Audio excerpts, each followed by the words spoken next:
नमस्कार, एवन उत्तराखंड देख रहे हैं आप और मैं हूं आपके साथ ऋतुषे पथरिया। बुलेटिन की शुरुआत से पहले एक नजर हेडलाइंस पर।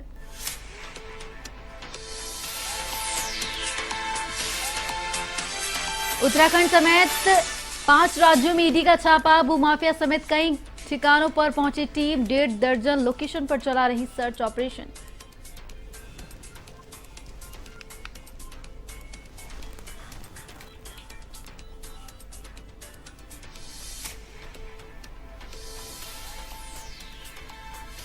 मुख्यमंत्री धामी बना रहे राज्य को खिलाड़ियों की फैक्ट्री। खेलों और खिलाड़ियों के विकास के लिए लगातार काम कर रही सरकार।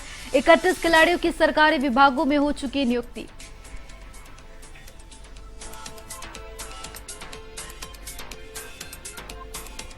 प्रदेश में भारतीय जनता पार्टी का सदस्यता अभियान जारी। मंडल अध्यक्ष सुखपाल सिंह नेगी की अध्यक्षता में हुई बैठक। सदस्यों से की अभियान को सफल बनाने की अपील।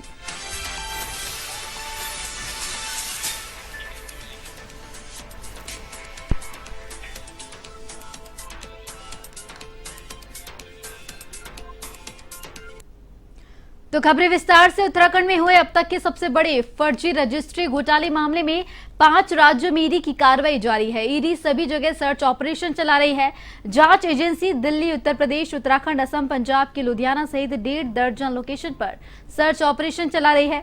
ये कार्रवाई कई भू माफिया, रजिस्ट्री कार्यालय में कार्यरत सरकारी कर्मचारी, अधिकारी, सरकारी वकील सहित कुछ बिल्डर के लोकेशन पर चल रही है। जुलाई 2022 में देहरादून फर्जी रजिस्ट्री घोटाले सामने आए थे। इस मामले में पुलिस 18 मुकदमे दर्ज करा चुकी है, तो वहीं 20 से ज्यादा आरोपी जेल में बंद है।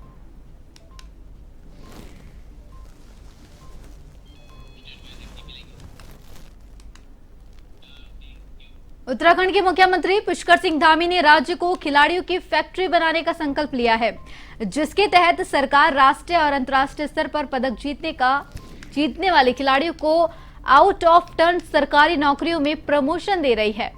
मुख्यमंत्री धामी ने कहा कि सरकार खेलों और खिलाड़ियों के विकास के लिए लगातार काम कर रही है। वहीं अब तक 31 खिलाड़ियों को सरकारी विभागों में नियुक्ति प्रदान की जा चुकी है, तो वहीं खिलाड़ियों को प्रोत्साहन के साथ खेल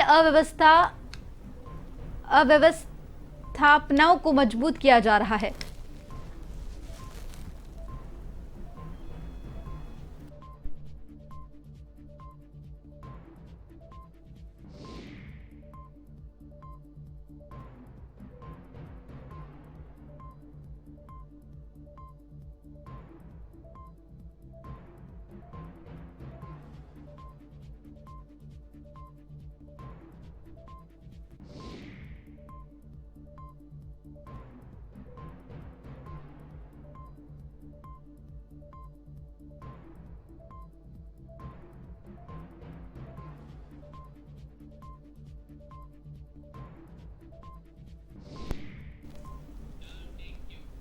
पौड़ी जिले के यमकेश्वर में सरस्वती विद्या मंदिर चेलूसेण में भारतीय जनता पार्टी के सदस्यता अभियान कार्यक्रम की बैठक हुई, जिसमें मंडल अध्यक्ष सुखपाल सिंह नेगी की अध्यक्षता के मद्देनजर भाजपा सदस्यों ने महान आत्माओं को नमन करते हुए श्रद्धा सुमन अर्पित किए। बैठक में अंकिता गौड़ मंडल प्रभारी के सभी सदस्यों से अभियान को सफल बनाने की अपील की गई। द्वारिखाल प्रमुख महेंद्र सिंह राणा ने अपने संबोधन में कहा कि प्रधानमंत्री नरेंद्र मोदी और मुख्यमंत्री पुष्कर सिंह धामी के नेतृत्व में भाजपा सरकार ने चहुमुखी विकास किया है।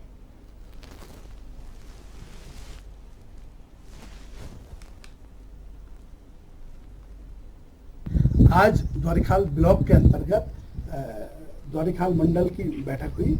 सदस्य अभियान के प्रभारी हमारे मोहन सिंह नेगी, जिला उपाध्यक्ष, और जो हमारे द्वारिखाल ब्लॉक के प्रभारी थे, आज उन्होंने बैठक ली और भाजपा के समस्त कार्यकर्ताओं, मंडल के कार्यकर्ता थे, और सबको आज आह्वान किया गया कि घर घर जाकर हम लोग भाजपा के सदस्य बनाएंगे और 2 तारीख से जो ऑनलाइन सदस्यता अभियान उसको मजबूती से हम लोग।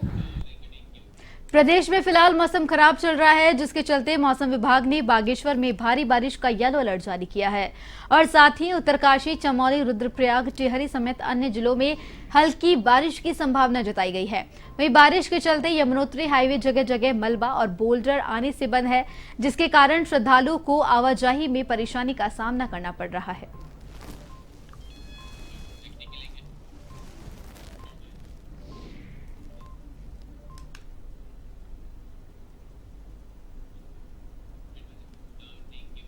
मसूरी में मजदूर संघ अपनी 3 सूत्रीय मांगों को लेकर शहीद स्थल पर अनिश्चितकालीन धरना दे रहे हैं।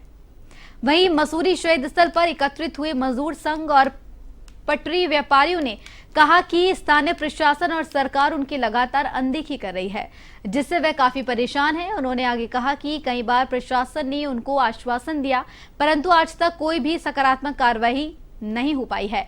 उन्होंने कहा कि अगर उनकी मांग पूरी नहीं होती तो जल्द ही शहीद स्थल पर आयोजित होने वाले कार्यक्रम के दौरान भी धरना जारी रहेगा।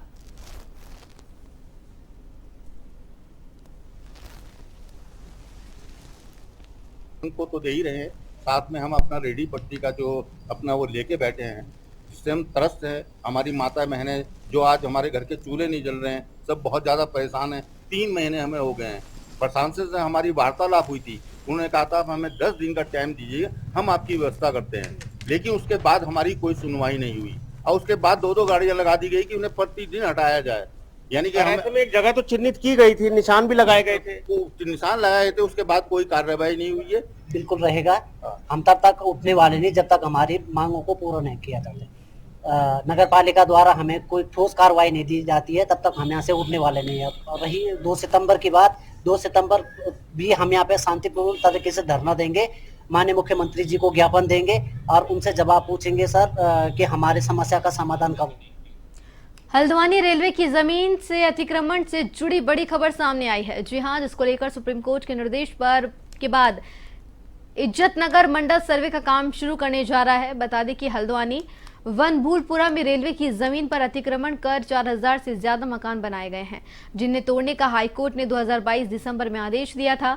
सिटी मजिस्ट्रेट ने बताया कि रेलवे ने प्रशासन से सहयोग मांगा है, जिसमें विभिन्न विभागों की 6 अलग अलग टीमें बनाई गई है, जो चिन्हित की गई है भूमि में संरचनाओं और भूमि का संपूर्ण सर्वे करने में सहयोग करेगी।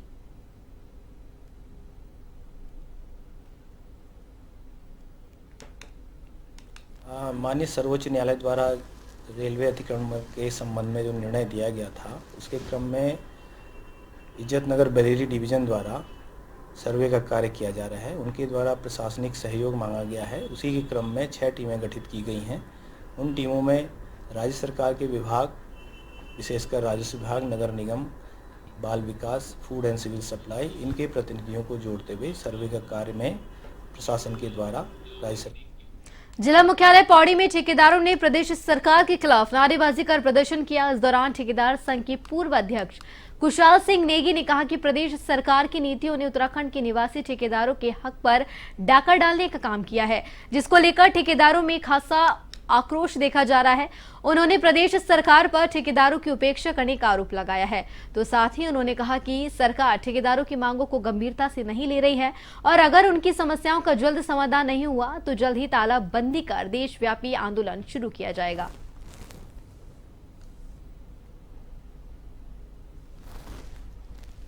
हम अभी उत्तराखंड चीफ से मिले थे 15 तारीख को जुलाई में।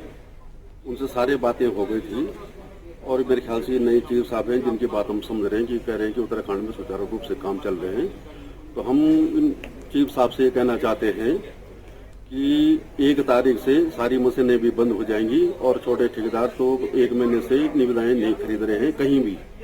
पूरे उत्तराखंड में ये हमारा आंदोलन चल रहा है और इसको हम आगे अगर सरकार नहीं मानती है तो इसको उग्र आंदोलन हम मतलब इसको करने जा रहे हैं। हमारा अभी ये एक अल्टीमेटम है कि सरकार के लिए कि हमारे जो भी हमारे जो मुद्दे हैं वो होते हैं, नहीं तो 1 तारीख से सारी जेसीबी बंद हो जाएगी ऑफिस ताला बंद हो जाएगी। ये तो 1 तारीख उनके संज्ञान में आ जाएगा कि जब मशीन उनकी बंद हो जाएगी, हम लोग मशीनें बंद हो जाएगी। वो बड़ी फर्म तो आ नहीं रही है मशीन चलाने के लिए, आपदा में हम ही लोग चला रहे हैं मशीनें।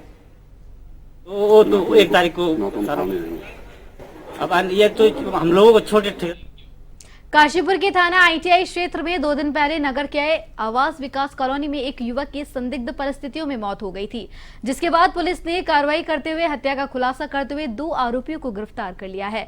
आरोपियों से पूछताछ के बाद उन्होंने अपना जुर्म कबूल करते हुए पुलिस को बताया कि मृतक उनका दोस्त था और तीनों साथ में स्मैक का नशा करते थे, जिसके चलते मृतक पर उनके कुछ पैसे उधार थे, जिसके चलते उनमें कहासुनी हो गई और इसी दौरान नशे में एक दोस्त ने मृतक को मौत के घाट उतार दिया।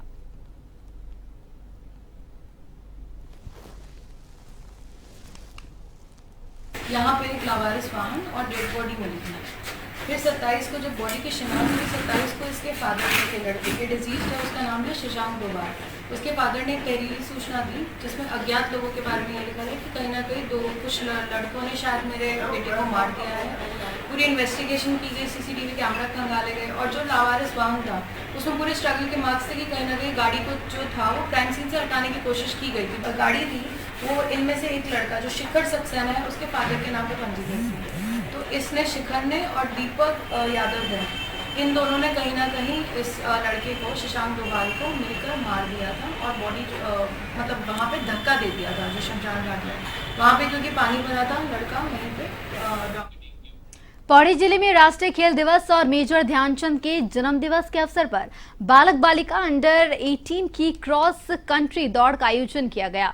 जिला युवा कल्याण और प्रांतीय रक्षक दल अधिकारी रविंद्र सिंह ने क्रॉस कंट्री दौड़ की शुरुआत की। हरी झंडी दिखाकर की क्रॉस कंट्री दौड़ को लेकर युवाओं में इस दौरान खासा उत्साह भी देखने को मिला। युवा रविंद्र कुमार सिंह ने बताया कि बालक बालिका वर्ग में प्रथम से 5वें स्थान पर रहने वाले खिलाड़ियों को पुरस्कार देकर सम्मानित किया गया। साथ ही उन्होंने क्या कुछ कहा, सुनिए। राष्ट्रीय खेल दिवस जो मेजर ध्यानचंद जी के जन्म दिवस पर मनाया जाता है, प्रतिवर्ष मनाया जाता है और बच्चों का भी उल्लास बड़े जोर शोर से है और युवा कल्याण विभाग की भी ओर से प्रत्येक विकासखंड स्तर पर आज प्रतियोगिता संपन्न की जा रही है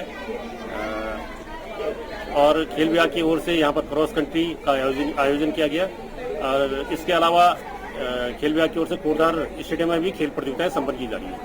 हम यहाँ से कंडोला से यहाँ एजुकेशन ऑफिस तक दौड़े अंडर 14 के ग्रुप में और मैं ये कहना चाहूँगा कि यहाँ पे ये गाड़ियाँ जैसे चल रही हमारे, जब हम दौड़ रहे थे तब ये गाड़ियों का जैसे चल रही थी तो हमको बहुत थकावट होती थी आगे आगे से, तब इसलिए पुलिस वालों को थोड़ा वो करना चाहिए था ताकि ट्रैफिक रोक देना चाहिए था। थोड़ी देर तक ज़्यादा हम भाग रहे थे। मैं फर्स्ट आया अंडर 14 में और मैं चाहता हूँ कि मैं आगे जाके इंटरनेशनल लेवल पे जा सकूँ। नेगी है और मैं क्रॉस कंट्री की दौड़ में फर्स्ट आई। 4 किलोमीटर की दौड़ थी और पे बहुत दिक्कतें हुई, गाड़ियाँ थी, प्रशासनिक को ध्यान देना चाहिए था। 8 किलोमीटर रनिंग थी कंडोलिया से पेट्रोल पंप में, फर्स्ट प्राइज है मेरा, मुझे बहुत अच्छा लग रहा है। फर्स्ट जैसे व्यवस्था इन्हें अच्छी, मतलब पुलिस वाले मतलब थे और अच्छा करना चाहिए इन्हें, मतलब ट्रैफिक रोक देना चाहिए था। उत्तराखंड लोक सेवा आयोग ने बीते 4 वर्ष बाद यूकेपीएससी के परिणाम घोषित कर दिए, जिसमें ऋषिकेश के बिलाल खान ने पहले ही अटेम्प्ट में एग्जाम पास कर राज्य कर अधिकारी का पद हासिल किया है। शहर के तमाम लोग उन्हें बधाई देने उनके घर पहुंचे। बिलाल ने बताया कि बहुत समय पूर्व उनके पिता का निधन हो गया था, जिसके बाद मां की कड़ी मेहनत और भाई की देखरेख का यही प्रमाण है कि आज वह इस परीक्षा को क्रैक कर पाए हैं। युवाओं को संदेश देते हुए उन्होंने कहा कि किसी भी सफलता को पाने के लिए पेशेंस होना अत्यंत आवश्यक है।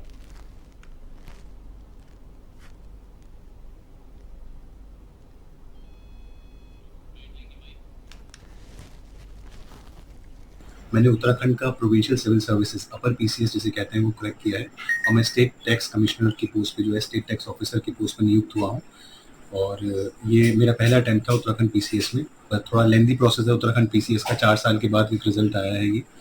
बाकी इस रिजल्ट में मैं अपने गॉड को शुक्रिया करना चाहता हूँ, अपनी मदर को शुक्रिया करना चाहता हूँ जिन्होंने इतने सेक्रीफाइस के बाद, क्योंकि मेरे फादर काफ़ी पहले एक्सपायर हो गए थे।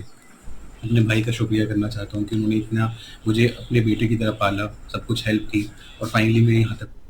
देश भर में महिला उत्पीड़न, दुष्कर्म और अन्य अपराधों की बढ़ती संख्या को लेकर नगर कांग्रेस कमेटी ने तहसील परिसर में जमकर नारेबाजी की। इस दौरान कांग्रेस कार्यकर्ताओं ने उप जिलाधिकारी के माध्यम से राष्ट्रपति को ज्ञापन सौंपा है। प्रदेश सचिव शैलेंद्र बिष्ट ने की अगुवाई में कांग्रेस कार्यकर्ता तहसील पहुंचे, जहां उन्होंने कहा कि मौजूदा सरकार में सख्त कानून का पालन नहीं हो रहा है, जिसके चलते महिलाएं देश में सुरक्षित नहीं है। उन्होंने राष्ट्रपति से महिलाओं पर बढ़ रहे अपराध पर अंकुश और सख्त कानून का पालन कराने का आग्रह किया है।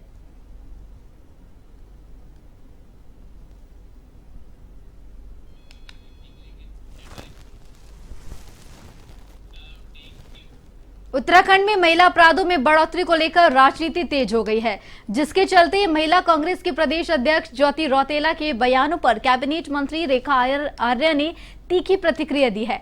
उन्होंने कहा कि कांग्रेस को 2017 से पहले का समय देखना चाहिए, जब सबसे सुरक्षित स्थान नारी के निकेतन में मूक बधिर महिलाओं के साथ क्या घटना घटी थी। इस वक्त प्रदेश के अंदर जीरो टॉलरेंस की सरकार है। अगर कोई घटना भी हो रही है तो त्वरित कार्रवाई सरकार की प्रथम प्राथमिकता है। अपराधियों पर लगाम लगाने को लेकर सरकार हर संभव प्रयास करती है। कांग्रेस को कुछ आरोप लगाने से पहले अपने गिरेबान में झांकने की आवश्यकता है।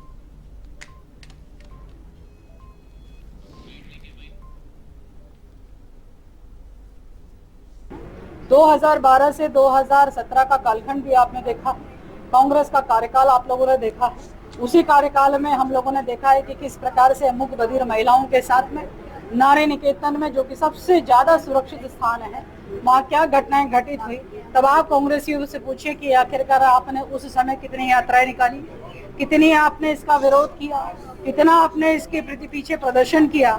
और आज जहाँ इस प्रकार की कोई घटना नहीं, लेकिन दुर्भाग्यवश कभी कोई घटना घटित है तो उन घटित घटनाओं पर भारतीय जनता पार्टी की सरकार 2017 से लेकर आती थी तक, तो हम ये देख रहे हैं कि अपराधी के खिलाफ एफआईआर दर्ज होना, अपराधी के खिलाफ एफआईआर दर्ज होने के साथ में संबंधित धाराओं में उसके विरुद्ध कार्रवाई होना, चार्जशीट दाखिल होना, न्यायालय में होना और जेल के सलाखों के पीछे जाना, और प्लस सबसे बड़ी बात यह है कि त्वरित कार्रवाई होना। ये अपने आप में साफ बताता है कि हम महिलाओं के प्रति प्रतिबद्ध है, महिलाओं को सुरक्षित। तो उत्तराखंड की खबरों में फिलहाल के लिए इतना ही। मुझे दीजिए इजाजत। नमस्कार।